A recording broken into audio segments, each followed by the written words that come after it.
Nós vamos abrir a Bíblia em Gênesis capítulo de número 2. Nós lemos Salmo 51, não foi? O que no Salmo Davi estava fazendo? Pedindo a Deus misericórdia. Por quê? Gênesis capítulo 2, verso 16 e 17. 2 versículos. Amém? Diz assim: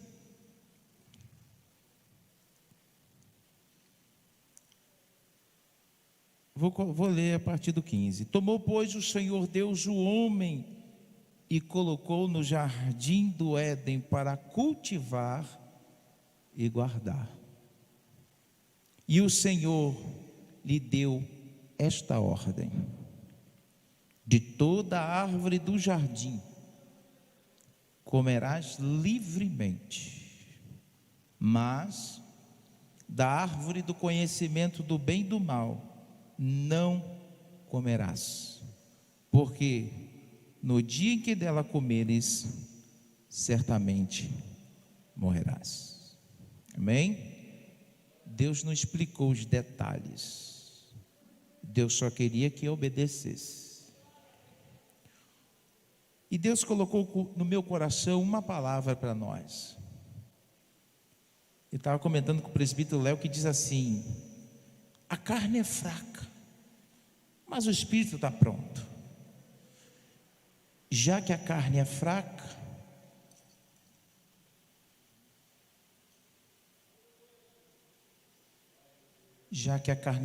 eu preciso ter muito cuidado.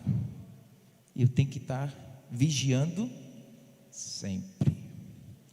Então eu coloquei, não sou de colocar título, mas eu coloquei um título para nós nesta noite: fique longe da árvore. Fique longe da árvore. Nós sabemos que o ser humano, ele é curioso. E quando eu li esse texto, eu disse algumas coisas importantes que eu aprendi aqui. Deus havia instituído, dado uma ordem, e Deus não entrou em detalhes, só explicou o seguinte: no dia que você comer, você vai morrer. Para mim já era o suficiente, não vou chegar perto. E se você observar, na história diz que Eva se aproxima e a serpente se aproxima de Eva para conversar com ela. Não foi na primeira vez que ela sucumbiu. Eu entendo que durante um bom tempo eles passavam, olhavam a árvore e disse: o que é que esta árvore tem que eu não posso me aproximar? E a curiosidade foi aguçando. Cada vez passava mais perto, olhava e se afastava. Ainda se lembrava do que Deus havia dito. Interessante que o cuidado que Deus tinha era o seguinte: em algumas traduções diz: no dia que não é nem para tocar, então não se aproxime dela. Só que o homem, na sua curiosidade, ele se aproxima. Em certo momento, quando Satanás, que vigia, ele 24 horas ronda como leão procurando a quem tragar, ele viu a brecha e disse: agora eu posso me aproximar. Enquanto nós estamos vigilantes, ele fica de longe, mas a partir do momento que a gente baixa a nossa guarda, ele se aproxima. E ele vem com a sua capacidade de persuasão. Se ele foi capaz de persuadir até essa parte dos anjos do céu para se rebelar contra Deus, imagine quanto argumento ele não tem para tentar tirar alguém da presença de Deus. E eu estava observando, e quando eu acordei pela manhã, Deus me deu, eu corri, eu disse, eu não posso perder isso aqui. Eu comecei a anotar, anotei muita coisa, e outras coisas foi vindo depois. Senhor, o que é que eu preciso fazer para eu não chegar perto da árvore? Já que eu sei que a minha carne é fraca, e eu sei que a minha natureza ela está corrompida, e eu preciso entender que enquanto eu estiver nesta vida, eu estou suscetível a muitas coisas, e Paulo diz assim, tudo aquilo que eu quero fazer, isso eu não faço, mas o que eu não quero fazer, está sempre diante de mim. Senhor, o que é que eu preciso fazer para eu evitar cair na lábia da serpente? Interessante que eu comecei a enumerar e eu botei assim, cuidado por onde você anda. Se você for ler o texto, Eva estava sozinha quando ela se aproximou da árvore. Ela não estava junto com o seu marido. Talvez, não sei, se tivesse os dois juntinhos, talvez Adão, não amor, não vamos chegar lá. Talvez um tinha ajudado o outro. Interessante que até para casamento o Senhor fala, olha, tem que estar junto, para que Satanás não vos tente. Se vocês fossem se separar por um momento, por um jejum, por uma consagração, você tem que ser de comum acordo, mas logo depois, junte-se de novo, para que Satanás não venha vos tentar. Tem que estar junto. A Bíblia fala que o cordão de 3 dobras é mais difícil de romper. Se estão 2 juntos, se um for cair, o outro levanta, não deixa cair. E eu falei, meu Deus, por onde é que Eva andou? Então eu vi e coloquei assim, cuidado por onde você anda. Nós temos o conhecimento das coisas de Deus, nós temos a palavra de Deus que nos ensina que nós não devemos amar ao mundo nem as coisas que no mundo há, mas muitas vezes a curiosidade, como é que deve ser aquilo ali? Como é que deve ser esse tipo de relacionamento? Como é que deve ser aquele tipo de festa? Como é que deve ser aquele tipo de amizade? E Satanás ele começa a trabalhar para tentar nos tirar da presença de Deus, principalmente na nossa época de juventude. A Bíblia diz que as más conversações corrompem os bons costumes. Me diga por aqui é outra parte, mas eu vou chegar, me diga por aonde, com quem tu andas, que eu direi quem tu és. Por onde é que nós temos andado? Então eu preciso entender, já que eu sou filho da luz, eu tenho que permanecer na luz, eu não posso andar em trevas. Não é porque a graça me alcançou, que Jesus me perdoa, que eu vou brincar com a minha salvação, flertar com o mundo. Então o primeiro passo, eu preciso ter cuidado por onde eu ando. A Bíblia diz em Provérbios, diz assim, olha, o sábio quando vê o perigo ele desvia, mas o tolo, ele vê o perigo, mas ele brinca. Tem um texto em Provérbios que diz assim, ó, a Bíblia diz assim, resistir ao diabo e ele fugirá de vós. Satanás, você resiste ele, pelo poder e autoridade do nome e do sangue de Jesus Cristo, ele cai por terra. Mas ele fala mais da mulher adúltera, do homem maligno. A Bíblia diz que você tem que fugir.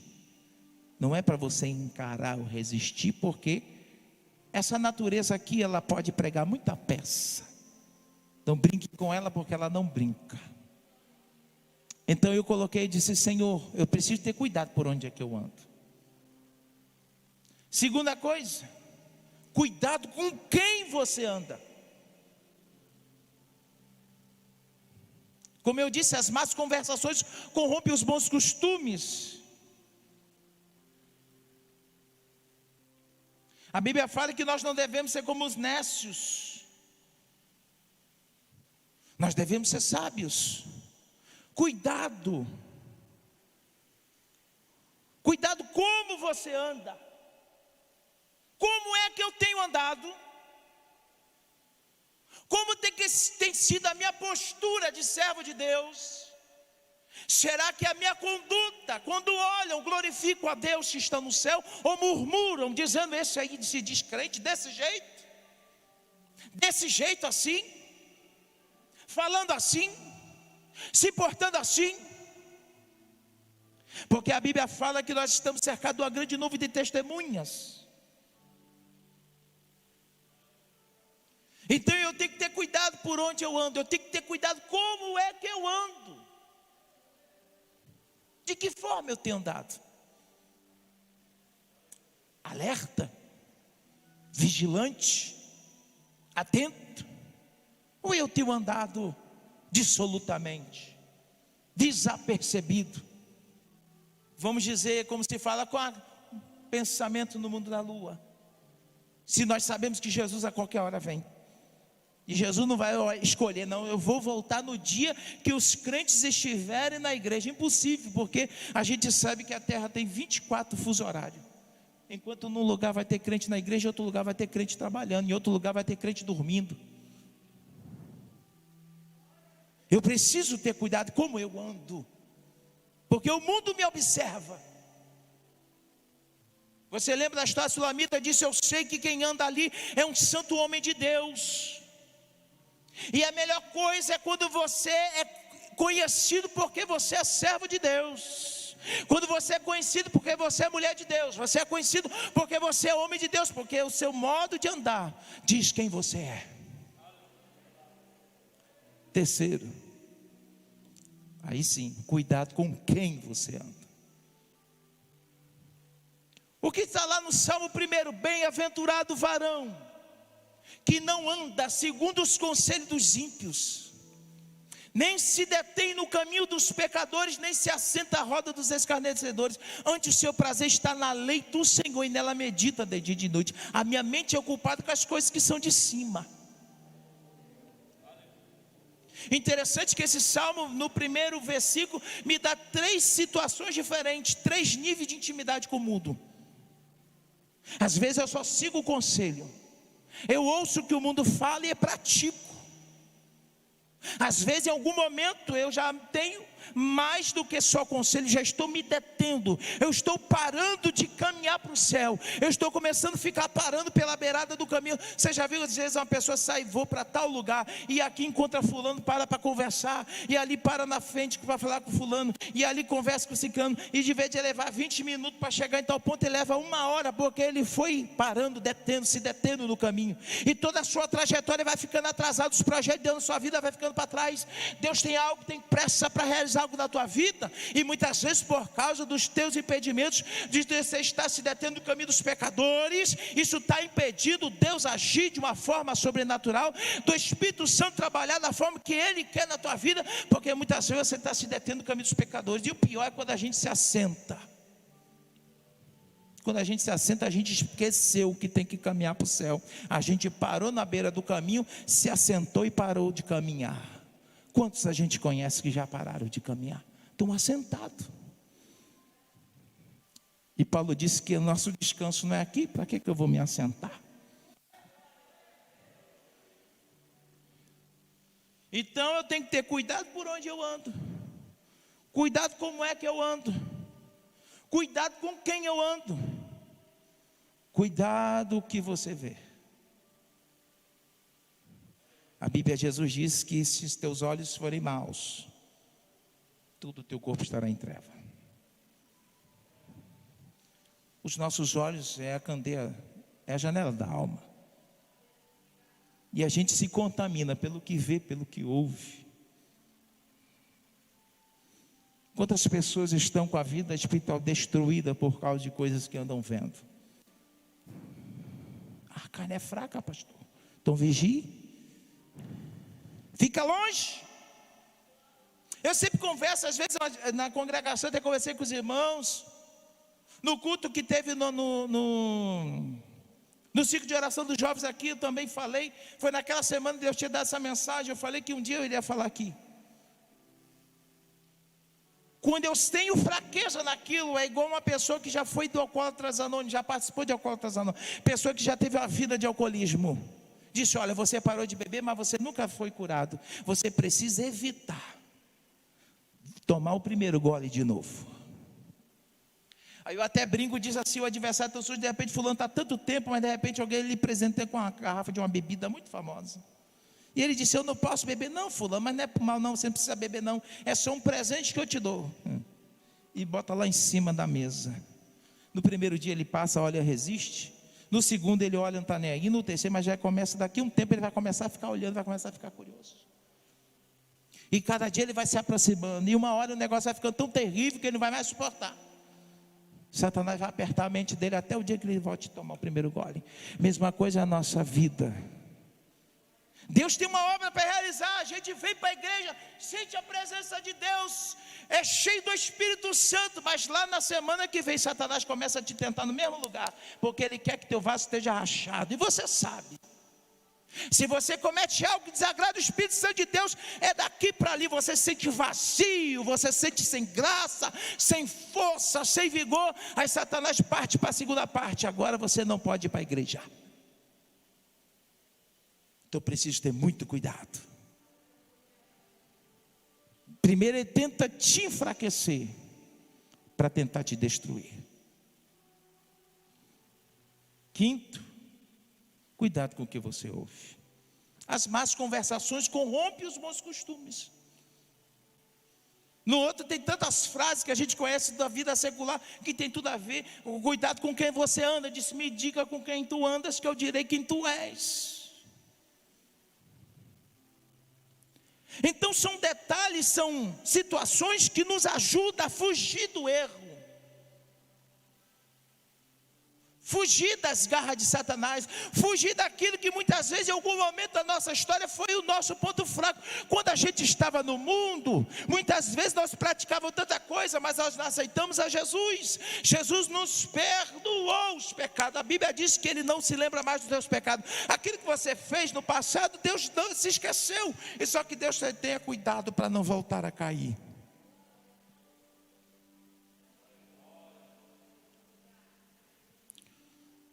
Cuidado com quem você ouve. Muitas vezes a gente está até na presença de Deus, mas Satanás começa a falar alguma coisa. Começa a ver alguém com alguma coisa diferente. Não, não é bem assim. Se você for ler lá, olha como é que Satanás falou com Eva. Em Gênesis: mas a serpente é mais sagaz de todos os animais selváticos que Deus tinha feito, disse à mulher: é assim que Deus disse, não comereis de toda a árvore do jardim? Primeiro ele testou, vamos ver se ela sabe de alguma coisa. E Eva sabia. Eva sabia. Se você for observar, ela repete tudo que Deus tinha falado. Sabe o que é dizendo? Não adianta somente eu estar aqui ouvindo. Deus falar através da palavra, Deus falar através do pregador, Deus falar através do profeta, e eu não obedecer. Não adianta, entra no ouvido e sai no outro. De que adianta? Não faça assim, não ande desse jeito, não se porte assim, tenha cuidado com o teu relacionamento. Quem é namorado, tenha cuidado.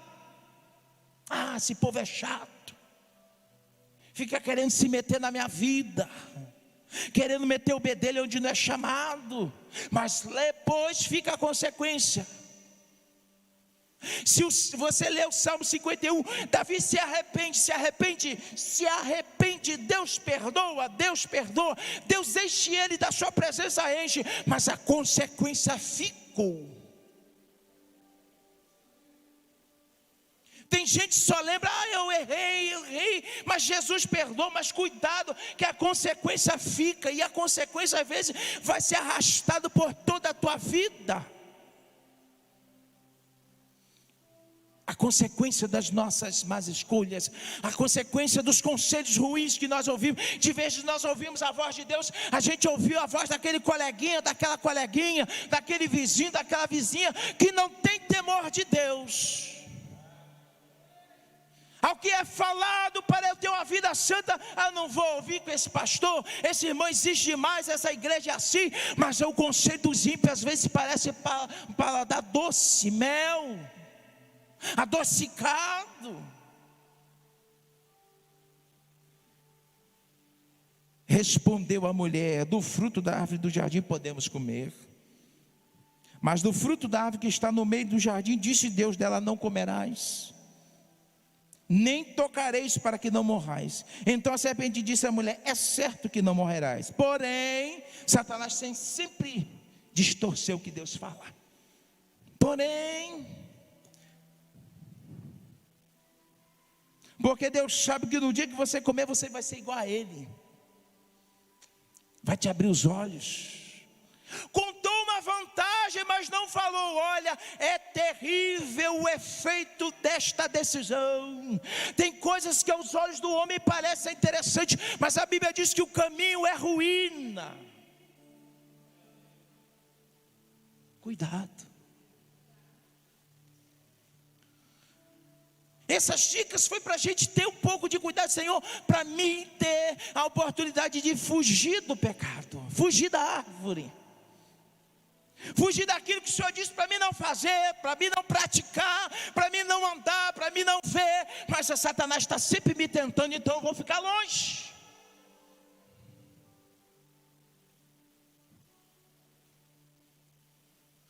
Tem um ditado popular que diz que a curiosidade mata. Eu acho que alguém criou essa frase e leu o livro de Gênesis. A curiosidade de Adão e Eva matou os dois. Estão enterrados até hoje.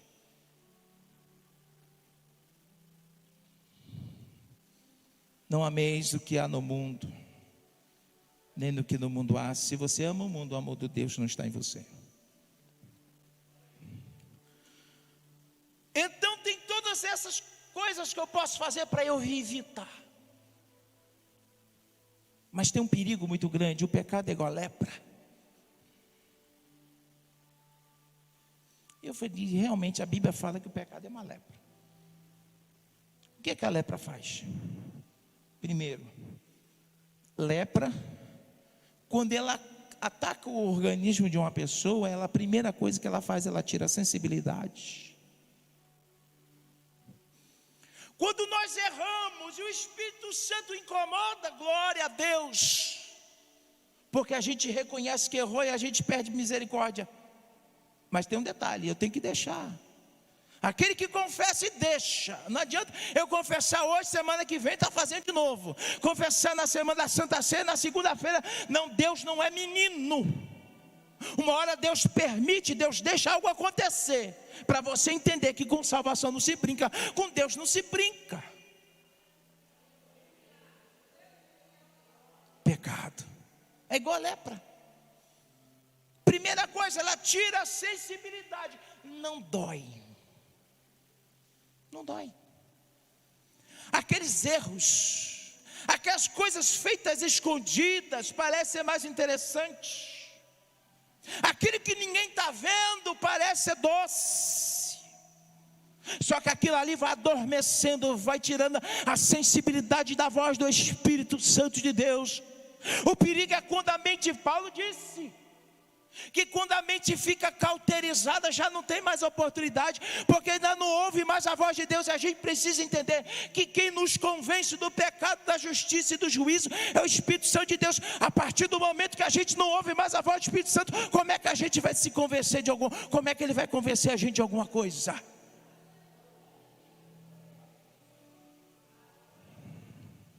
Tem um texto que diz que Esaú se arrependeu depois, tarde demais, até com lágrimas nos olhos.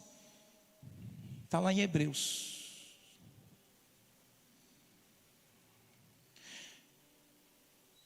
A lepra tira a sensibilidade.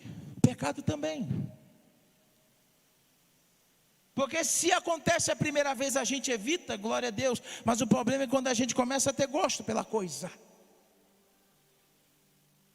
Está vindo para a igreja,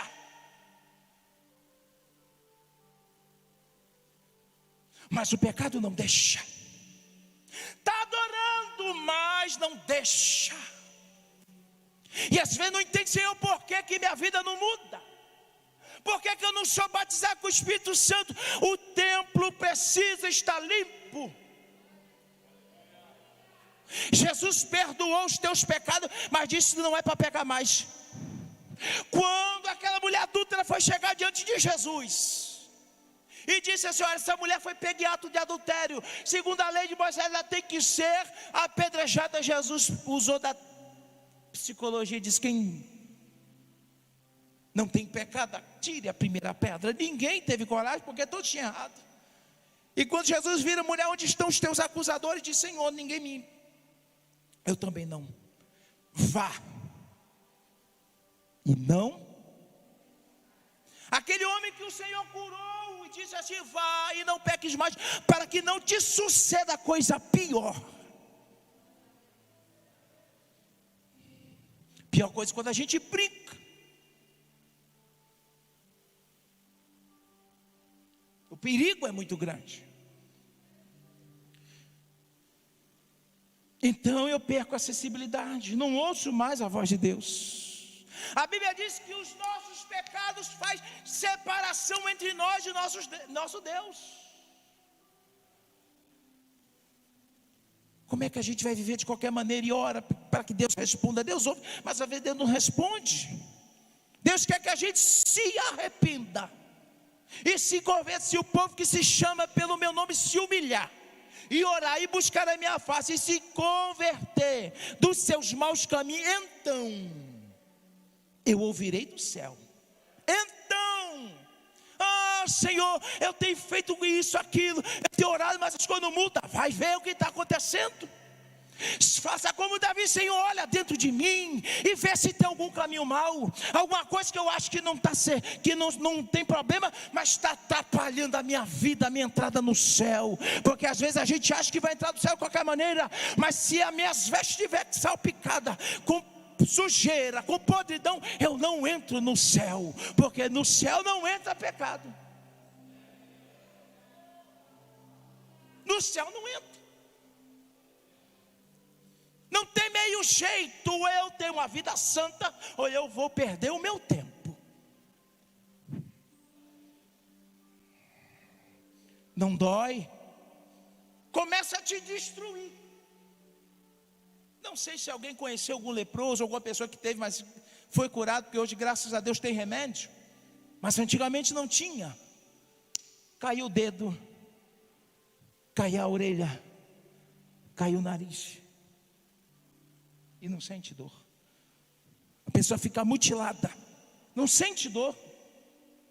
A gente está afastado das presenças de Deus. Está tudo muito bem, está nada. A vida espiritual dele está morta, está apodrecendo, está morrendo, por dentro, por fora, está até bonito. Vai para a academia, mexe o corpo e trabalha, e a musculatura, barriga de tanquinho, e o seu cara, mas por dentro já está morto, está apodrecendo, porque o pecado não deixa sentir dor.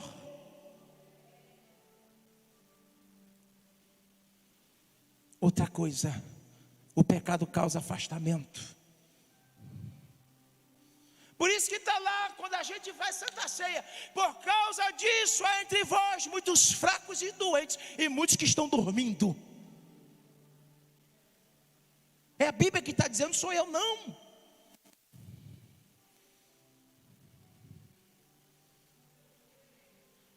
E naquela época, todo leproso era afastado da sociedade, ele não podia participar de nada. E pela lei de Moisés é tão terrível que quando o leproso tinha que sair gritando: leproso, leproso, para que as pessoas se afastassem dele, para deixar ele passar, porque ele precisava dizer que ele era leproso, para que ninguém se contaminasse. Olha que situação! O pecado nos tira do convívio, da igreja, da comunhão com Deus, da comunhão muitas vezes com os irmãos. Então não se brinque, não brinque.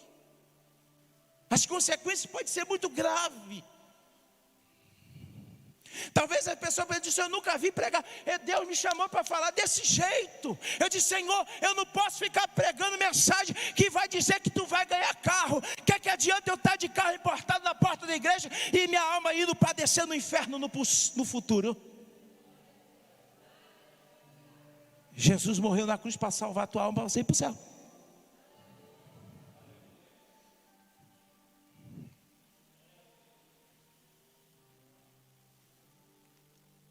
A lepra, se não tratar, ela mata. Aos poucos, mas mata. E E o problema é quando chega um grau irreversível, não tem mais volta.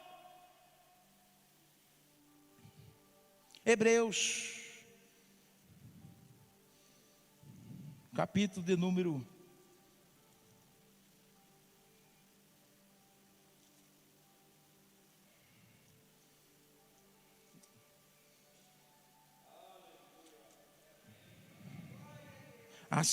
10. Porque, Hebreus capítulo 10, verso 26, diz o seguinte, olha que coisa séria.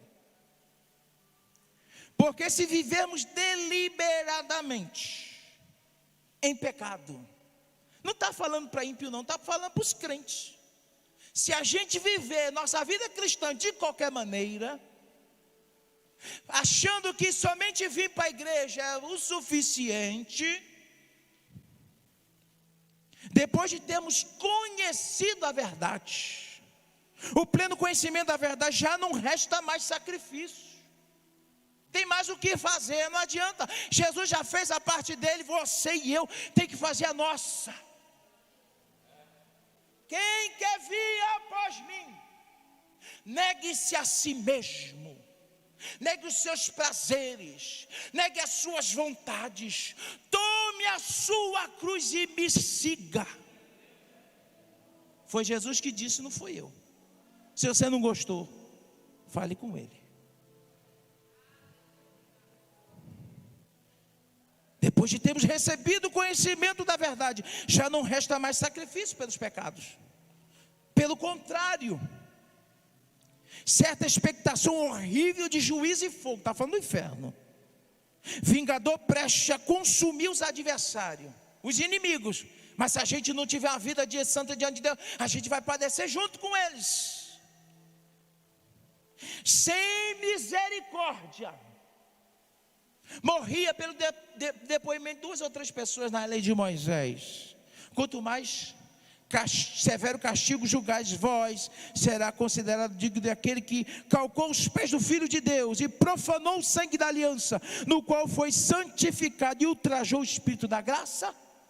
Quer dizer, brincou com a salvação, não levou a sério esse negócio do reino de Deus, aceitou Jesus, mas está vivendo de qualquer maneira. Não pode, não foi para isso que Jesus nos chamou. Aleluia. Se não matar aos poucos, torna irreversível. Outra coisa, isso aqui é sério, tempo não apaga pecado. Salmo 32, verso 1 a 5. Salmo 32, verso 1 a 5. Bote aí, por favor. Bem-aventurado aquele cuja iniquidade é perdoada, cujo pecado é coberto. Bem-aventurado é o homem a quem o Senhor não atribui iniquidade, e nem cujo espírito não há dolo. Enquanto calei, os meus pecados envelheceram os meus ossos, pelos meus constantes gemidos todo o dia. Porque a tua mão, Senhor, pesava sobre mim, e o meu vigor se tornou em sequidão de estio. Confessei-te o meu pecado, e a minha iniquidade não mais ocultei. Disse, confessarei ao Senhor as minhas transgressões, e tu perdoaste a iniquidade do meu pecado.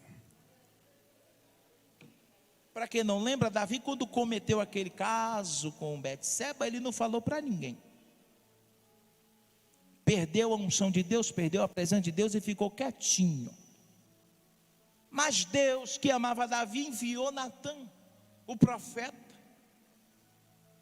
e conta uma história, e Davi sentencia aquele homem da história e disse, mas esse homem és tu, rei.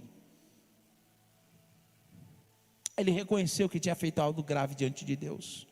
Esse salmo aqui, ele fala que enquanto ele não confessou, sabe o que eu estou dizendo? Às vezes tem tipos de erro que são erros que a gente comete diariamente, mas tem coisas sérias que não podem ficar as escondidas.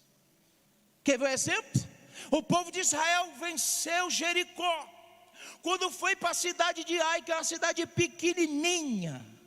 A Bíblia fala que Deus tinha dado uma ordem: olha, vocês vão destruir Jericó, mas não é para pegar nada de lá presta, nada do mundo presta, mas Acã, pelos seus olhos, a concupiscência dos olhos, a soberba da vida, como a Bíblia fala, ele pegou uma capa babilônica, pegou ouro, pegou prata e escondeu aonde? Dentro da sua casa, debaixo do tapete. Aí eu disse: deve ser por isso que criaram outra palavra.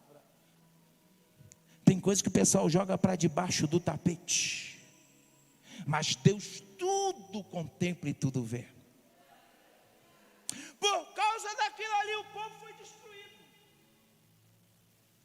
Por que o culto está desse jeito? Por que a gente não vê? Às vezes a gente não vê, mas Deus contempla. Eu sempre falo que quando a gente entra dentro da casa do Senhor, o anjo do Senhor, Deus do alto dos céus, com os teus olhos como chama de fogo, que tudo vê, tudo contempla, faz um raio-x em você, para ver se você está apto para adorar. E às vezes a gente quer vir adorar de qualquer jeito, e a gente perde. Esse culto não foi bom, não senti nada. Quem faz o culto é você. Se teu irmão não sentiu, o problema é dele com Deus, mas você lute para fazer a sua parte. Tempo não apaga pecado. E qual é o remédio? Vamos para os remédios. Aquele que confessa e deixa, alcança a misericórdia. O remédio é confessar. Salmo 51, que eu li: arrependimento. E outra coisa, tem que ser arrependimento sincero. Aquele choro, só ali, a lágrima desce, mas no outro dia, eu não resisti, com a conversa mais, sorriso mais amarelo. Se aquilo ali te faz mal, tira fora. Quando a pessoa está comendo e alguma comida começa a fazer mal, ele vai no médico. Aí o médico diz: olha, seu fulano, o senhor gosta de café? Não gosta? Gosta. Diz o seguinte: se o senhor continuar tomando café, isso aí, essa gastrite vai virar uma úlcera e pode virar coisa melhor. Então o senhor pode tomar café. Se a pessoa é inteligente disser uma coisa, eu vou parar de tomar café. Não quero morrer. Mesma coisa é a nossa comunhão com Deus. Então, se eu confesso e deixo, a misericórdia de Deus me alcança. Deus levanta, igual o hino que falou aí. Deus levanta, Deus coloca de pé de novo. Deus trata você como príncipe, como princesa. O problema é que quando a gente acaba cedendo, o adversário das nossas almas, ele começa a nos acusar. E é o perigo. Ele te tenta até o momento que tu cede. Quando tu cede, ele diz: agora você não pode. Você não pode ser mais crente. Você não pode mais pregar. Você não pode. Não, calma aí. Se eu confessar os meus pecados, a Bíblia diz que Ele é santo. Está lá em João. 1 João capítulo 2. Vamos ler? Bom que você não precisa procurar. 1 João,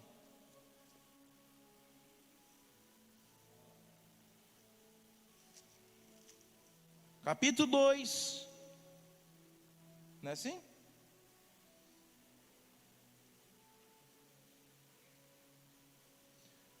Filhinhos, eu vos escrevo porque vossos pecados são perdoados, é o 12, por causa do seu nome.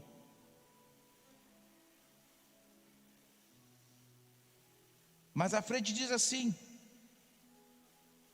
não ameis o mundo, que no mundo há aquele que ama o mundo, o amor do Pai não está nele. E outro texto diz, capítulo 2, verso 1: filhinhos meus, eu escrevo estas coisas para que não pequeis. Mas se acontecer de errar, porque ninguém é perfeito, temos um advogado que se chama Jesus. E ele é justo. Ele é a propiciação pelos nossos pecados, e não somente pelos nossos próprios, mas ainda pelo do mundo inteiro. Talvez durante a sua trajetória cristã, em algum momento você errou, alguma coisa aconteceu. Isso fez você parar. Isso fez você desanimar. Isso fez você achar que você não é digno. Quem era digno aqui? Ninguém. Ninguém está aqui porque é bonzinho. Ninguém está aqui porque é santo. Nós estamos aqui por causa da misericórdia de Deus que nos alcançou. E o Senhor Jesus perdoa os nossos pecados. Só que Ele não quer que a gente viva no pecado. Ele quer que viva a vida de santidade, para a gente entrar no céu. Ele fez uma promessa.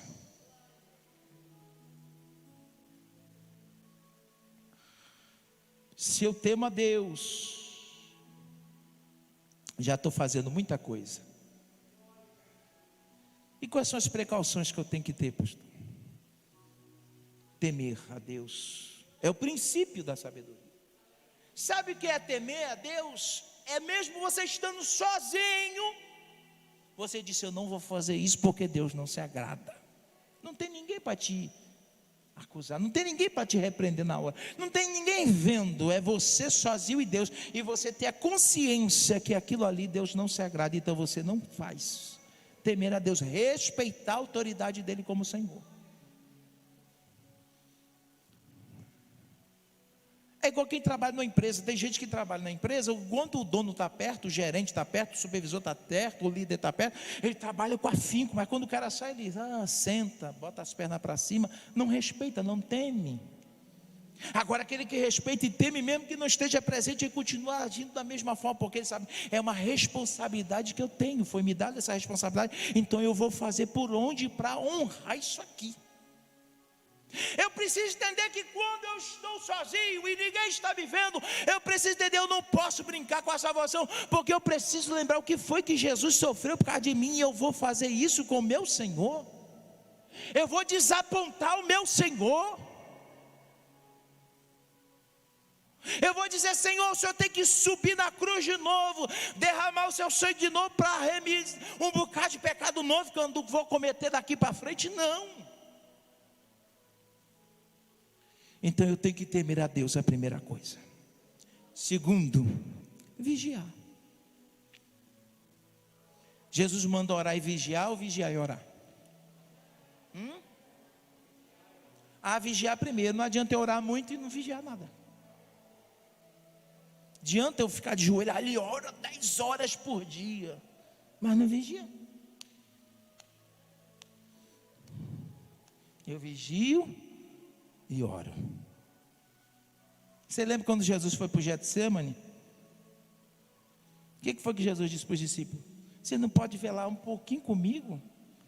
Jesus está dizendo assim: vocês podem orar comigo, mas pelo menos alguém fica acordado de olho aí, porque minha alma está angustiada, a qualquer momento os meus algozes estão vindo me buscar, e eu, Jesus, ia orar com você, está tudo assim, dormindo. Não pode velar, aqui está de vela na mão, velar, a palavra velar, disse assim, os olhos assim, por isso que vem a palavra velar, atento, olhando o seu inimigo, por onde é que o teu adversário vem, e você vai lá e fecha a porta. Terceiro, eu resisto ao diabo, mas eu tenho que fugir. José, esse aqui é um exemplo. José, a Bíblia diz que Deus permitiu tanta situação com José. José foi vendido pelos irmãos, foi traído pelos irmãos, foi vendido como escravo, foi preso injustamente. Ele tinha todos os motivos para abandonar Deus, ele tinha todos os sofrimentos para dizer: eu não vou mais servir a esse Deus, porque esse Deus me abandonou. Mas se você for ler lá em Gênesis, diz que Deus era com José, e Deus era com José, e Deus era com José. E Deus era com José porque ele temia o nome do Senhor. E quando a gente lê aquele texto que a mulher de Potifar tenta seduzi-lo, porque ela tinha um desejo carnal sobre ele, e a Bíblia fala que ele corre, não é dizer que ele estava, não, porque ele sentiu que ele estava no limite dele como homem. Ele era jovem. Talvez as primeiras investidas ele foi até resistindo, mas chegou o momento e disse: eu não vou mais resistir esse negócio não, eu vou sair de perto. Quando ela puxa ele, que ele sente que ele não vai conseguir, a Bíblia fala, diz que ele foge e deixa a capa. Não é vergonhoso para ninguém.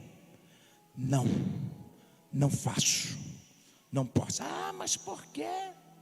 Você não é homem? Você não é mulher?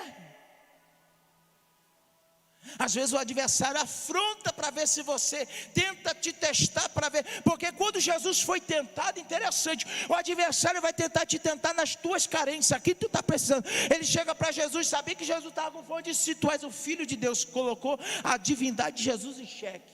Aí se Jesus fosse muito homem como eu, você disse: eu vou provar para ele que realmente eu sou filho de Deus, eu vou fazer essas pedras transformar em pão, e obedecer, fazer a vontade do adversário.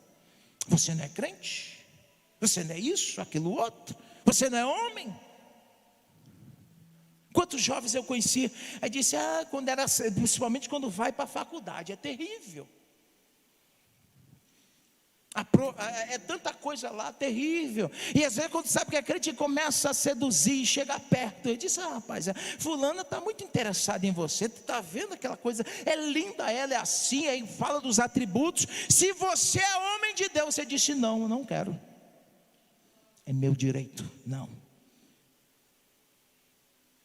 o teu compromisso é com Deus, não é com o homem. Muitas vezes, para a gente não ficar mal na fita, não ficar por baixo, a gente até vai na onda, e às vezes a gente colhe lá na frente as consequências.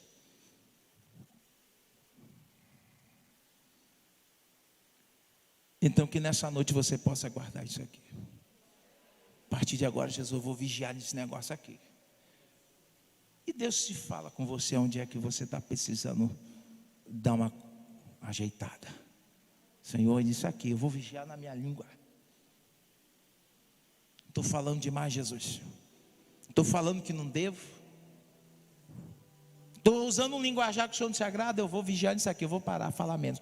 Boca fechada, saúde para os ossos. Está aí em Provérbios. Mas fulano é meu amigo. Teve uma pessoa que eu conversei com ele e disse assim: vem cá, deixa eu fazer uma pergunta muito séria.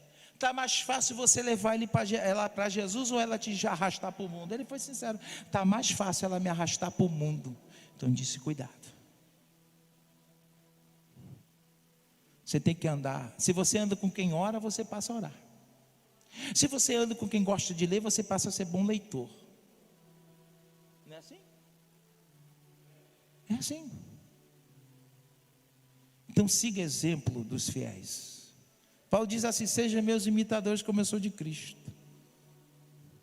E eu tenho certeza que a sua vida vai melhorar muito.